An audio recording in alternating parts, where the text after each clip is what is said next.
Muito bem, meus amigos e minhas amigas, sejam todos bem-vindos a mais essa aula de História, comigo, o professor Valbe Silva Pimentel, e hoje a gente vai dar continuidade, então, para o nosso programa, falando um pouco sobre a história do Brasil. Vamos falar um pouquinho, então, sobre a República Liberal, período compreendido aqui entre 1946, né, após a saída, né, de Getúlio Vargas, até 1964, com o golpe civil-militar, que depois João Goulart, né, vai inaugurar aí os 21 anos de ditadura militar no Brasil. Beleza, galera? Então, vem comigo e vamos lá, então, buscar entender um pouquinho mais, né, esse assunto. Tá legal? Bem, galera, então olha só, esse período, né, da República Liberal vai ser um período muito importante, né, da história do Brasil. No plano externo, nós estamos tendo aí, nesse momento, né, a Guerra Fria, aquela disputa entre Estados Unidos, União Soviética, por áreas de influência, e isso também, é claro, vai gerar, né, consequência na nossa política interna aqui no Brasil, legal? E aí, além disso, também podemos elencar uma série de mudanças que vai acontecer no Brasil, né, que vão acontecer no Brasil. Mudanças nas políticas econômicas, nós vamos ter aí a continuidade, né, do populismo, da crise do populismo lá em 64, nós vamos ter radicalização política. Então, vamos ter um conjunto de fatores aí que vão ser muito importantes, que a gente vai tentar, então, explicar aqui nesses poucos minutos de aula, beleza? Então, vamos lá, vem comigo e vamos tentar entender, então, esse assunto. Bom, durante esse período, teremos aí o governo aí de Eurico Gaspar Dutra, a volta de Vargas, Juscelino Kubitschek, Jânio Quadros, João Goulart, tá legal? Vamos começar então pelo governo Eurico Gaspar Dutra, 1946 até 1951. Lembro que Eurico Gaspar Dutra, ele era um ministro, né, de Getúlio Vargas, e ele vai ser eleito com o apoio de Getúlio Vargas, que apesar de ter sido deposto, né, lá em 45, porém ele vai apoiar Eurico Gaspar Dutra na eleição, certo? E é com esse apoio que ele vai vencer. Eurico Gaspar Dutra, que é esse sujeito bem aqui, né? Muito bem.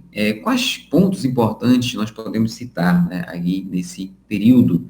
Bom, em 1946, a gente vai ter a promulgação de uma nova Constituição para o Brasil. Isso vai ser, é claro, muito importante. Nessa Constituição, a gente pode dizer que nós vamos ter a instauração, finalmente, de um regime democrático representativo no Brasil. O que que isso significa? Que teremos realmente uma democracia, finalmente, aqui no Brasil, né? Lembra que antes, quem mandava no Brasil eram as oligarquias, por isso que nós chamávamos, né, de república oligárquica, né? Então a cidadania era bastante restrita, e aí veio, né, um curto período de democracia com a Constituição de 1934, porém Vargas vai governar durante um bom tempo nesse período, né, com estado de sítio, por isso que muitas liberdades vão ser cerceadas, vão ser limitadas. Então a gente vai ter de fato uma democratização do Brasil, né, e pela primeira vez, a partir de 1946, com essa Constituição que vai ser muito importante, como eu falei, tá legal? Além disso, podemos citar, dentro desse período, o alinhamento brasileiro aos Estados Unidos, no contexto da Guerra Fria, né? Então, como a gente comentou, vamos ter alinhamento do Brasil aos interesses norte-americanos aqui nesse momento, tá legal?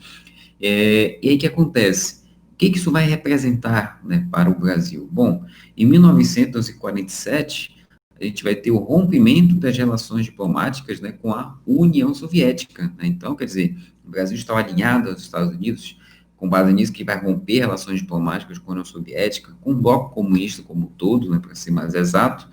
Dentro do Brasil, isso vai representar a cassação do registro do PCB em 1947. Lembra do PCB, né? O Partido Comunista Brasileiro, surgiu na década de 20 aqui no Brasil, e aí o PCB vai estar crescendo nesse período, porém vai ter o seu registro cassado, né? Ou seja, vai ser colocado na ilegalidade aqui o PCB, ok? E isso também vai acabar possibilitando repressão ao comunismo no Brasil. Vamos ter intervenções em sindicatos, né, vamos ter aí prisões, enfim, tudo que se relacionasse com o comunismo, né, vai ser reprimido aqui no período do Eurico Gaspar Dutra. Tá legal? No plano econômico, o que a gente pode citar aqui desse governo? Pois bem, primeiramente, Eurico Gaspar Dutra vai assumir uma política liberal, certo? Aqui no Brasil. Vamos ter a adoção de políticas liberais. Lembra, o que quer dizer, né, liberalismo econômico, perdão?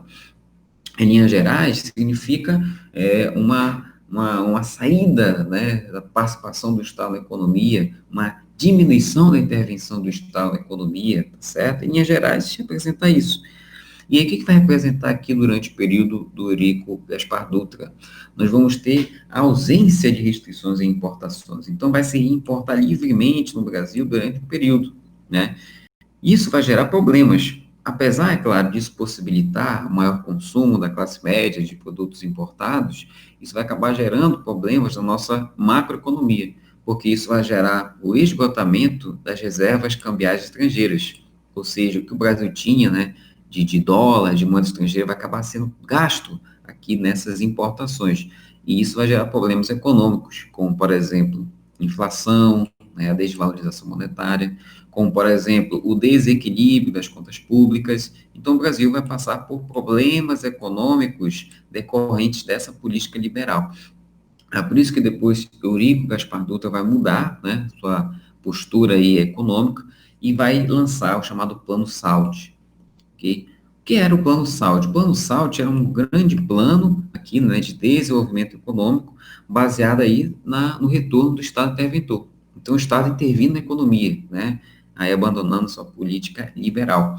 Então, esse programa visava o desenvolvimento das áreas de saúde, alimentação, transporte e energia no Brasil. Por isso, então, né, a sigla SALT, tá certo? Como comentamos, isso representou o retorno do Estado interventor, porque aí o Brasil, né, o Estado brasileiro iria voltar a intervir, né, aqui bastante na política econômica.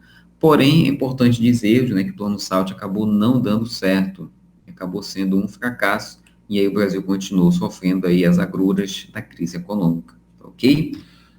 Muito bem, então, sobre o Eurico Gaspar Dutra, basicamente isso que a gente tem a dizer. E aí, depois nós vamos ter eleições, e quem vai voltar ao poder nas eleições, né, vai ser ninguém mais, ninguém menos que Getúlio Vargas. Olha só, quem diria, Getúlio Vargas, né, que saiu como ditador, volta agora eleito democraticamente, tá legal? Pois bem, então, vamos ter a eleição de Getúlio Vargas, através de uma aliança PTB e PSP, certo? Lembra que o PTB foi um dos partidos criados, né, por Getúlio Vargas, o Partido Trabalhista Brasileiro, se coligou aqui com o PSP, que era um partido pequeno na época, certo? A campanha eleitoral de Vargas vai ser baseada na defesa do nacionalismo e como também do trabalhismo.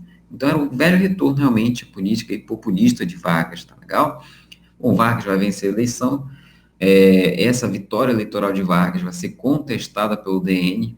Lembra que a UDN era a União Democrática Nacional, né, partido que surge no final, né, aí de 45, de oposição ao getulismo. A UDN vai contestar a vitória de Vargas, não vai aceitar essa vitória eleitoral. Você vai colocar aí empecilhos, dizer que ele não tinha maioria absoluta, sendo que a Constituição não dizia, né, que ele tinha que ter maioria absoluta para vencer, enfim vai criar vários empecilhos, porém, mesmo assim, não vai conseguir evitar, né, a posse de Vargas. E Vargas vai sumir, né, finalmente aí, em 1951, a faixa presidencial. Bacana. Muito bem, o que vai rolar aí nesse período? Primeiramente, em questões de política econômica, nós vamos ter muitas dificuldades. Por quê? Vai acontecer a Guerra da Coreia, né, 1950 até 53, o Brasil vai negar, né, participação na Guerra da Coreia, contrariando os interesses norte-americanos, e em virtude disso, que os Estados Unidos vai suspender os financiamentos que ele tinha no Brasil, né, empréstimos, companhia. E isso vai acabar gerando, então, essa dificuldade financeira no Brasil, durante o período, né, do governo Vargas, ok? Porém, mesmo assim, Vargas vai ser responsável, né, pela propositura, né, pela criação, né, de órgãos muito importantes aqui na economia, como, por exemplo, a Petrobras, né, que vai ser criada aqui nesse governo Vargas. Vamos também a Eletrobras, né, que vai ser consumada, né, sua criação um pouquinho depois, mas que vai ser proposta durante aí, o governo de Getúlio Vargas. Vamos ter a criação do Fundo Nacional de Eletrificação, vamos ter o CNPq, né, que é o Conselho Nacional de Pesquisa, que visa financiar as pesquisas no Brasil. Vamos ter a criação do Banco Nacional de Desenvolvimento Econômico, e aí esses aqui são órgãos que ainda existem, né, que também são muito importantes, né, para o desenvolvimento econômico brasileiro, para as pesquisas. A Petrobras também, né, que é apesar de toda a corrupção, enfim, todos esses problemas que existem, ainda é uma empresa muito importante no Brasil. Então, são empresas criadas por Getúlio Vargas, que, como você pode ver, são empresas que visam justamente esse desenvolvimento nacional, né? Esse nacionalismo de fato, ok? Muito bem. No campo da política, também Vargas vai enfrentar muitas dificuldades, tá certo? E aí, olha só, falando em política, né, vamos logo falar na crise do governo Vargas, tá legal? Pois bem, o que acontece? Politicamente, Vargas vai enfrentar muitos problemas, a UDN fazendo forte oposição, Vargas também vai ter muita oposição de militares, tá certo? E aí o que acontece? Eu lembro que o Brasil vivia dificuldades econômicas, né? E isso, é claro, vai acabar esbarrando também na questão dos direitos trabalhistas, né? O salário dos trabalhadores. O que acontece? Em 1953, nós vamos ter aí a eclosão de várias greves de trabalhadores no Brasil, notadamente aqui em São Paulo, tá joia? E aí o que acontece? Essas greves queriam, né, reajustes salariais, evidentemente. Para conter essas greves, Vargas vai nomear como ministro do Trabalho João Goulart, certo? Muito bem, uma espécie de um afilhado político, né, de Getúlio Vargas. E aí acontece, João Goulart, então, vai assumir, né, o Ministério do Trabalho, a fim de negociar com esses sindicatos. Em 1954, nós vamos ter um agravamento da crise econômica e política, né, economicamente, a inflação piorando, politicamente, a UDN fazendo forte oposição, mais oposição ainda a Vargas, né, como a gente comentou. Mesmo diante disso, Getúlio Vargas vai conceder o reajuste do salário mínimo em 100%. Olha só, galera. Então, o salário mínimo vai aumentar, nem dobro. Graças, né, à política aí de João Goulart, né, com o apoio de Getúlio Vargas, evidentemente. Isso, é claro, vai favorecer os trabalhadores, porém vai gerar forte oposição. Oposição de quem? Ora, de empresários, da UDN, obviamente, me como também de oficiais do Exército. Então, perceber a partir daqui que começa a se tramar um possível golpe contra Vargas, né? Certo? Mais um golpe, olha só que coisa. Em 5 de janeiro, para piorar as coisas, vai acontecer o atentado da Rua Toneleiro, lá no Rio de Janeiro. Janeiro, né, que inclusive a gente lembra que era a capital da República até então. O que vai acontecer aqui? O chefe da guarda, né, pessoal de Vargas, Gregório Fortunato, vai tramar a morte, o assassinato do jornalista Carlos Lacerda, que é esse cara bem aqui. O Carlos Lacerda, ele era da UDN, ele é um jornalista, ele usava justamente os meios de comunicação para acusar Vargas, né, de várias coisas. Então, ele tentava insuflar, né, piorar a oposição a Vargas, né, por isso, então, que o Gregório Fortunato, né, vai tramar o seu assassinato, né, pensava que assim as coisas iriam melhorar, mas quando vai ser tramado o assassinato de Carlos Lacerda, isso vai se dar então lá na Rua Toneleiro, e aí os assassinos não só não vão errar Carlos Lacerda, né, vão acertar só no pé de Carlos Lacerda, mas vão acabar assassinando um dos seus guardas pessoais, né, que era aí o major da aeronáutica Rubens Vaz, que fazia aí a sua segurança. E aí o que acontece? Esse atentado à Rua Toneleiro vai piorar e muito a crise política no Brasil, porque agora Vargas também vai ser acusado aí de ser assassino, né? Vai ser acusado de ter planejado o assassinato aí de Carlos Lacerda. E isso, é claro, vai piorar e muito as tensões aqui no Brasil. Vamos ter o agravamento da crise, vamos ter de maneira mais forte aí a ameaça, né, de um golpe militar no Brasil, né, de uma intervenção militar, a fim de por fim, né, aqui o governo Vargas, tá certo? E aí, diante de toda essa crise, ou diante dessas ameaças de golpe, que Vargas, então, vai acabar tirando a própria vida. E aí, que em 24 de agosto de 1954, Vargas comete suicídio, né? Ele vai deixar uma carta, vai deixar uma cartinha, né, chamada Carta Testamento, onde ele expõe os motivos do seu suicídio, tá certo? Lá no final dessa Carta Testamento que ele escreve, né, a célebre frase, né, saio da vida para entrar na história, né, e de fato ele assim saiu, né, em toda a história. E aí o que acontece? Essa morte trágica, né, de Getúlio Vargas vai provocar uma grande comoção nacional, né? Então, principalmente as pessoas, os classes trabalhadores, né, vão fazer várias passeatas, vários protestos no Brasil todo, né? Vamos ter uma grande participação das massas também lá no seu velório, no seu enterro, né? As massas aqui de luto, né, pela morte de Vargas, vamos ter ações aí de atentados contra sedes da UDN, vamos ter depredação de lojas, né, depredação de órgãos de imprensa, que eram contra as Vargas. Em toda essa manifestação das massas vai acabar, de certa maneira, assustando, né, os golpistas. É por isso que nós dizemos, né, que o suicídio de Vargas conseguiu barrar o golpe, conseguiu impedir o golpe, né? E assim, um golpe foi impedido em 54, né, vindo a se concretizar apenas 10 anos depois, certo? Então, vamos ter aí o impedimento aí do golpe graças ao suicídio de Getúlio Vargas, né? E é por isso que se tornou um caso muito célebre. Pois bem, Getúlio Vargas cometeu suicídio, quem assumiu foi o seu vice, né, Café Filho, e assim ele continuou governando, até que em 1955 a gente tem aí as eleições, né, para a sucessão presidencial. Certo? Os candidatos a gente vai destacar, aqueles que vão ganhar, né, vão ser aí a aliança Juscelino Kubitschek do PSD, João Goulart do PTB, né, o PSD que também tinha sido partido criado, né, aí sob as bênçãos de Vargas, o PTB, Partido Trabalhista Brasileiro, onde Vargas estava afiliado, vai propor a candidatura de João Goulart, né, seu ex-ministro do Trabalho, né, como vice, e aí, nessas eleições, quem vai ganhar vai ser justamente essa aliança, essa coligação, né, vamos ter a vitória de JK e João Goulart, olha só que bacana, né. Porém, é claro, você lembra lá do DN, né? O DN continuou contestando a vitória de Juscelino Kubitschek. Olha só, o DN é um partido extremamente golpista, né? Então, quando ela perde uma eleição, logo ela apela, tenta impedir aí que o presidente assuma. E aí, o que foi que aconteceu?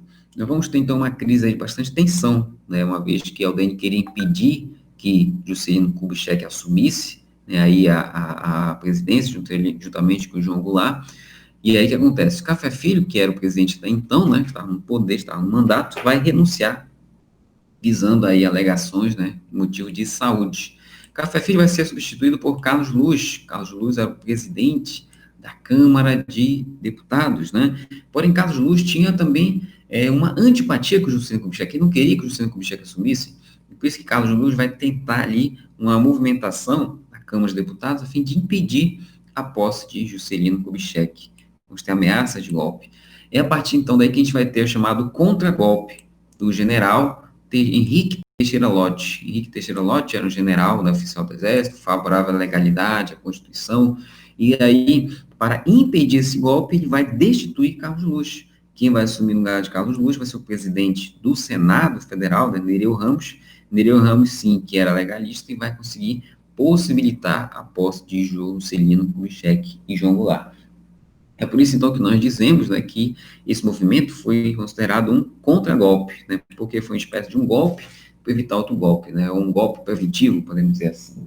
E foi, então, diante de toda essa tensão, de toda essa movimentação, que Juscelino Kubitschek conseguiu assumir, né, e aí temos a posse de JK e Jango, possibilitando, então, assim, né, o mandato de JK, que se deu aí de 56 até 61, beleza?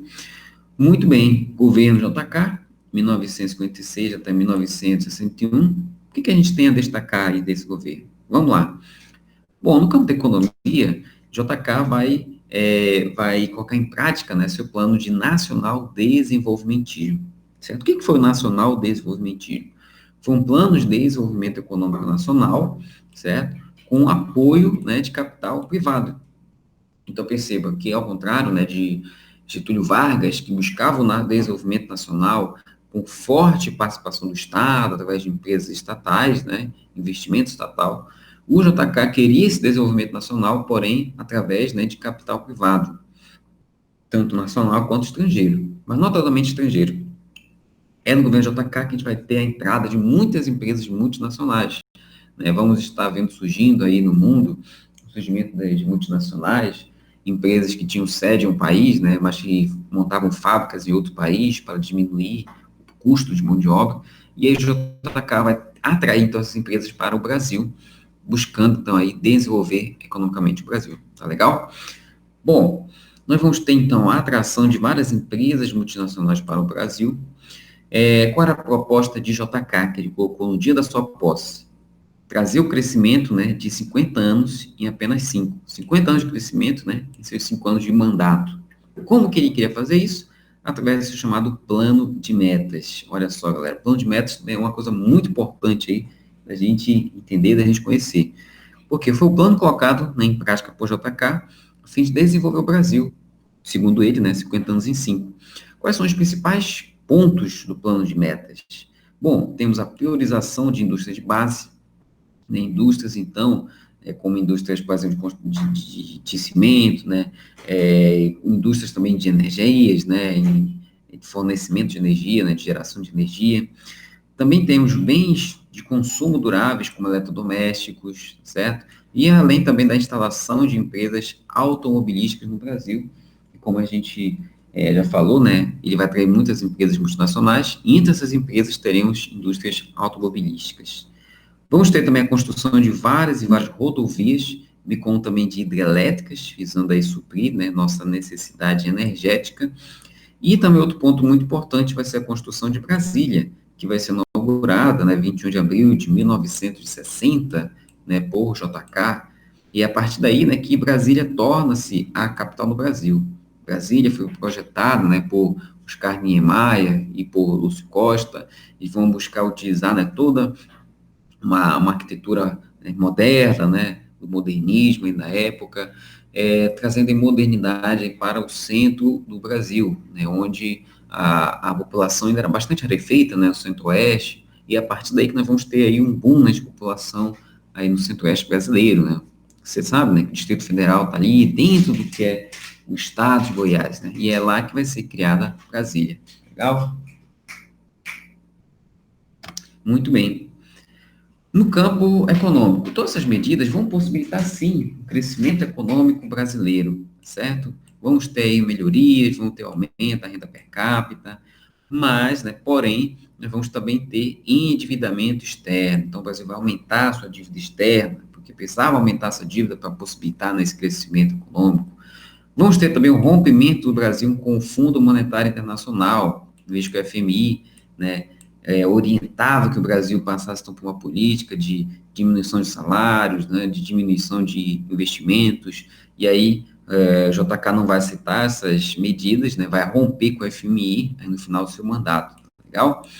Além disso, também podemos destacar que o crescimento e o fortalecimento de organizações de trabalhadores, de organizações sociais que vão estar se desenvolvendo, aumentando aí sua participação também, né, na política, no cenário político. E aí podemos citar a UNE, que tinha sido criada já, né, porém que vai se desenvolver, vai crescer, né, sua influência, a militância, né, dos estudantes.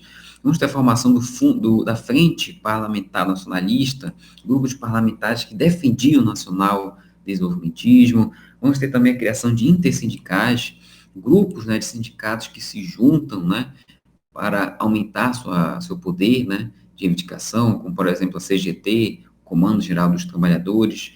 E temos também a criação das chamadas ligas camponesas, que são organizações, né, do campo, que vão surgir lá em Pernambuco, a fim de reivindicar também melhorias, reivindicar aí a reforma agrária, tá certo? Ligas camponesas chefiadas aí por Francisco Julião, certo? Muito bem, seguindo adiante, vamos aí, né, com o governo Jânio Quadros, a partir de 1961, tá legal? Muito bem, o que acontece? Vamos ter sucessão presidencial, né? E aí, nessa sucessão presidencial, nós vamos ter a vitória de Jânio Quadros, né, que veio candidato pela UDN, bem como também, né, a vitória de João Goulart, que se candidatou como vice aí pelo PTB, tá joia?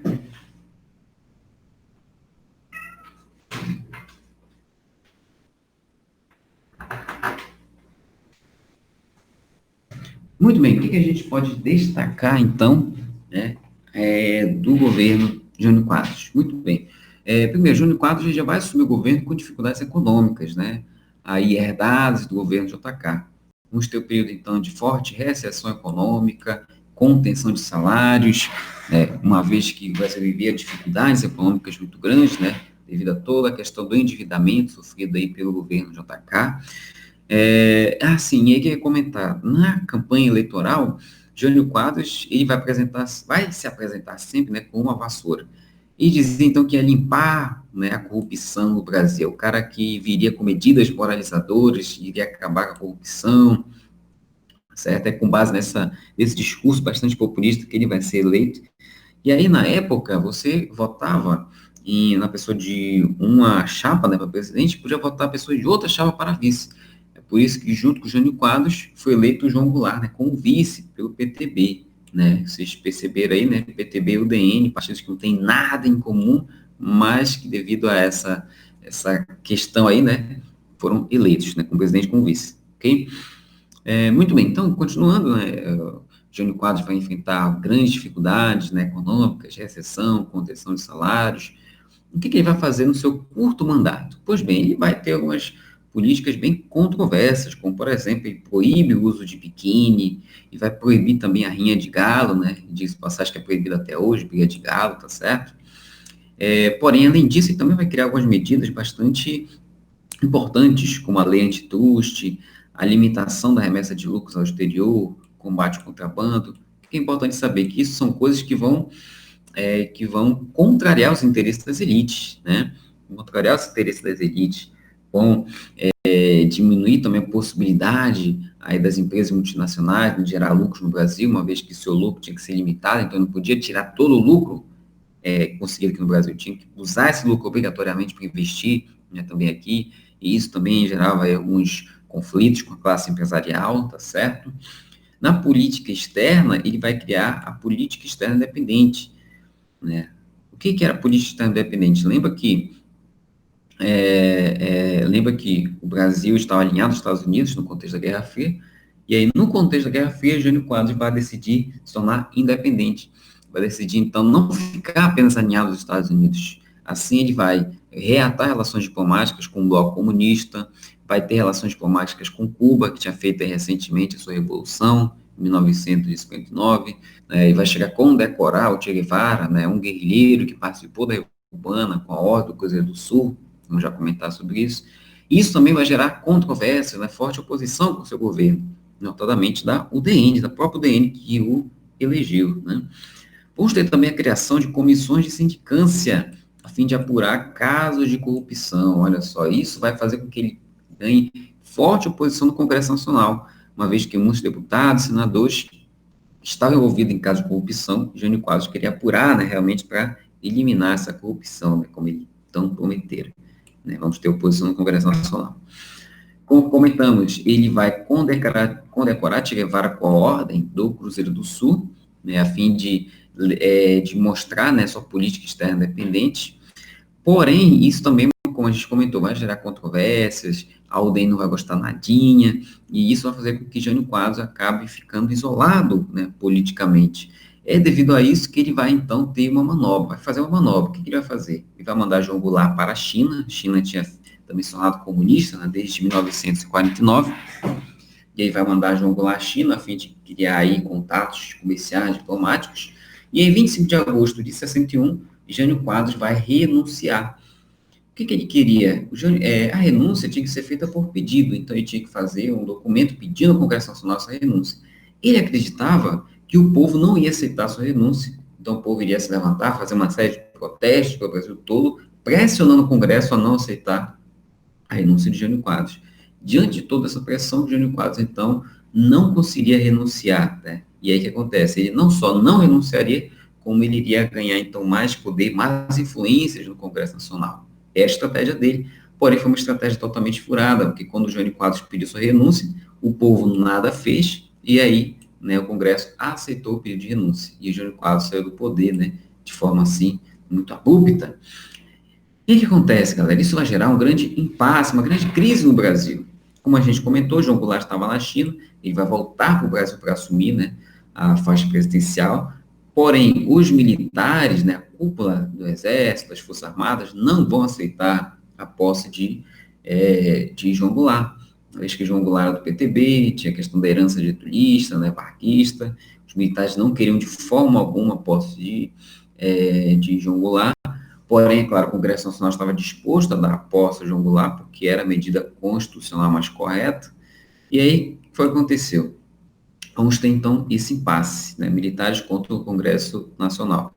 Diante de tudo isso, o cunhado de João Goulart, que era governador do Rio Grande do Sul, Leonel Brizola, vai promover a campanha da legalidade. O que foi a campanha da legalidade? Vai ser um amplo movimento, né, que vai se iniciar no Rio Grande do Sul, a fim de apoiar a posse de João Goulart. Então, a fim de pressionar o Congresso Nacional para que o Congresso desse a posse de João Goulart. E aí nós vamos ter o apoio, inclusive, do comandante do Terceiro Exército, que era chefe de Porto Alegre, ele também vai apoiar a campanha da legalidade. Vamos ter, então, toda uma rede criada ali para pressionar o Congresso Nacional. João Goulart volta para o Brasil, porém, em vez de voltar direto para Brasília, voltou via Rio Grande do Sul, a fim de ver o que iria acontecer. E aí, o que acontece? Para possibilitar a posse de João Goulart, o Congresso Nacional cria uma emenda constitucional a fim de mudar o regime do Brasil de presidencialismo para parlamentarismo. Ou seja, eles mudam o regime para que João Goulart pudesse assumir, né, porém com seus poderes bastante limitados, porque no parlamentarismo quem manda de fato é o parlamento, tanto vai ser o primeiro-ministro, e não de fato o presidente. E foi o que aconteceu. Mudou-se o regime para parlamentarismo, e uma vez mudado o regime, é que conseguiu tomar posse depois, né, em 7 de setembro de 61. Tá legal? E aí, então, que João Goulart, né, o Jango, finalmente toma posse, né? Ok. O que acontece? João Goulart toma posse, né, com seus poderes limitados. E qual era o plano deste governo? Qual era o seu projeto? Eram chamadas reformas de base, tá legal? As reformas de base eram um conjunto de medidas visando diminuir as desigualdades sociais aqui no Brasil, visando acabar, né, com a crise econômica, então melhorar as coisas no Brasil. E entre esses conjuntos de reformas, a gente cita aqui a reforma bancária, né, do sistema bancário, fiscal, reforma urbana, tributária, administrativa, reforma agrária, olha só a distribuição de terras, né, reforma universitária, enfim, é um conjunto de medidas realmente que visavam melhorar, né, a qualidade de vida da maioria da população, certo? Pois bem, só que para conseguir essas reformas de base, ele teria primeiro que mudar o regime, né, então teria que voltar ao presidencialismo. Em 1963, houve um plebiscito perguntando ao povo se eles queriam continuar no parlamentarismo ou voltar ao presidencialismo, e aí o povo decidiu, via plebiscito, pelo retorno ao presidencialismo, em 63, e aí João Goulart, aí sim, finalmente conseguiu assumir com plenos poderes presidenciais, né, tentando colocar em prática seu plano das reformas de base. Porém, além disso, nós vamos estar vendo no Brasil um clima de radicalização política, né, por quê? Nesse período, as esquerdas vão estar se radicalizando, reivindicando uma reforma agrária radical, sem indenização, né? E se João Goulart estava sendo muito moderado. A direita, representada, por sua vez, pelo IPES e pelo IBAD, vai exercer também uma forte oposição a João Goulart. O IPES, que é o Instituto, né, de Pesquisa em Estudos Sociais, o IBAD, que é o Instituto Brasileiro de Ação Democrática, eram institutos que organizavam as direitas, né, organizavam a oposição a João Goulart, ok? E aí, é claro, não vão ter só eles, vão ter muita oposição no Congresso Nacional, a UDN, como sempre, fazendo oposição, tramando, inclusive, um novo golpe, né, que a gente vai comentar já já. Então, diante de toda essa radicalização política, nós vamos ter a falta de apoio de João Goulart no Congresso Nacional, tá certo? E isso vai acabar gerando o isolamento político de Jango, né, de João Goulart. Então, percebo que estamos vivenciando uma crise política, e piorada, inclusive, pela crise econômica, né? Basicamente, quem apoiava as reformas de base era o povão, não era a população. No Congresso não havia apoio, né, político para essas reformas. E aí, o que acontece? Quem apoiava o João Goulart, como falei, né, eram os movimentos sociais. E aí vai surgir a chamada Frente de Mobilização Popular. Era um grande conglomerado de movimentos sociais, de organizações, como a UNE, como as ligas camponesas, né, partidos de esquerda, até mesmo o PCB, mesmo na ilegalidade também, que vai apoiar as reformas, as reformas básicas, tá certo? E aí, o que acontece? João Goulart, então, ele tenta dar uma última cartada, né, que é conseguir, com esse apoio popular, pressionar o Congresso Nacional pela aprovação das reformas de base. O que ele vai promover, então? Em 13 de março de 1964, e promove o comício pelas reformas de base, certo? Esse comício, então, vai se organizar ali na Central do Brasil, vai ter apoio da população, né, evidentemente, mas não vai ter nenhum apoio, né, por conta da direita, obviamente, né, então vamos ter muita oposição da direita, de militares golpistas também.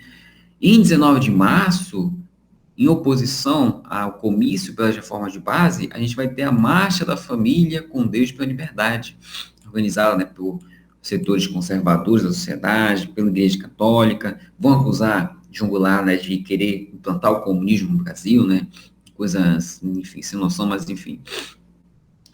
Esse movimento vai ter em vários lugares do Brasil, vão ser contra o João Goulart, contra a reforma de base. Então, percebo que a gente vai estar num clima de extrema polarização política no Brasil, de um lado a esquerda a favor de João Goulart, a direita contrária a João Goulart, e aí, nisso tudo, os militares tramando um golpe, né, para destituir João Goulart do poder, e aí, é claro, essas tramas golpistas vão ter apoio, né, da população civil, vão ter apoio de parlamentares. Para piorar as coisas, nós vamos ter ainda, nesse clima de tensão, uma revolta de marinheiros contra o comando da Marinha. E aí, qual a questão, galera? O que essa revolta em si tem a ver, né, com a questão das reformas de base e tudo mais? É pouca coisa, né? Praticamente nada. Mas o que vai piorar a situação é justamente porque eles vão se revoltar, né? Aí o comando da Marinha vai aplicar sanções, né, punições a esses marinheiros, e João Goulart vai anistiar esses marinheiros. Ou seja, João Goulart vai acabar, né, aí dando um perdão, né, para esses marinheiros que se revoltaram, e essa intervenção de João Goulart, né, dentro da hierarquia aí, da Marinha, vai acabar sendo vista, então, como um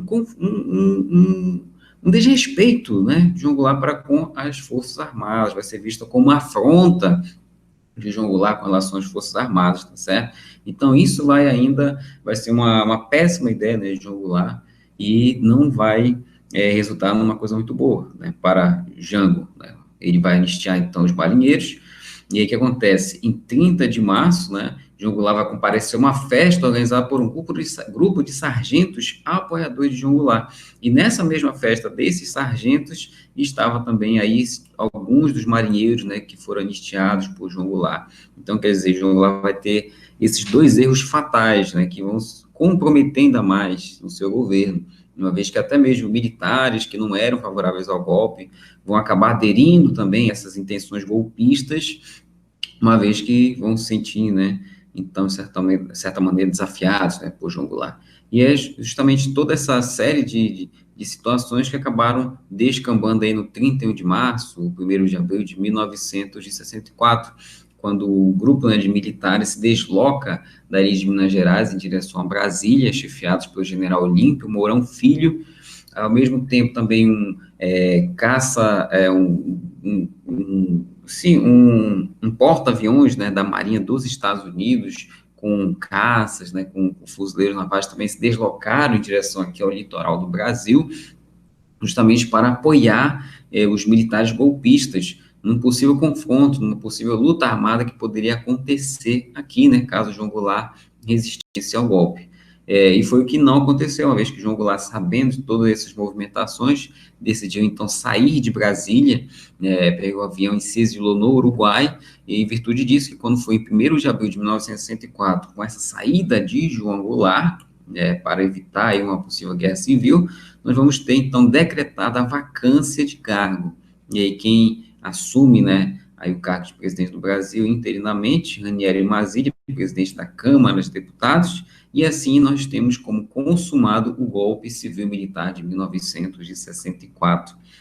E aí, mais uma vez, né, golpe civil-militar, porque foram, de fato, os militares, né, que assumiram aí a dianteira, né, do golpe, civil por conta de todo o apoio, né, por parte de grupos da sociedade civil, como parlamentares, a UDN, meios de comunicação, como você pode ver aqui nessa manchete, né, quando fala, fugiu lá, a democracia está sendo estabelecida, percebe, né, então um amplo apoio também, né, de meios de comunicação para com golpe, grupos empresariais, o próprio Estados Unidos, né, de uma forma ou de outra, também apoiou o golpe, através dessa operação chamada Brother Sun, né, que foi essa operação que eu descrevi para vocês. Então, a gente vai ter consumado esse golpe. E aí, qual o detalhe? Acreditavam, né, que seria uma rápida intervenção, assim como foi em 1945 com Getúlio Vargas, né, seria uma rápida intervenção para logo depois o restabelecimento da democracia. Porém, não foi o que aconteceu.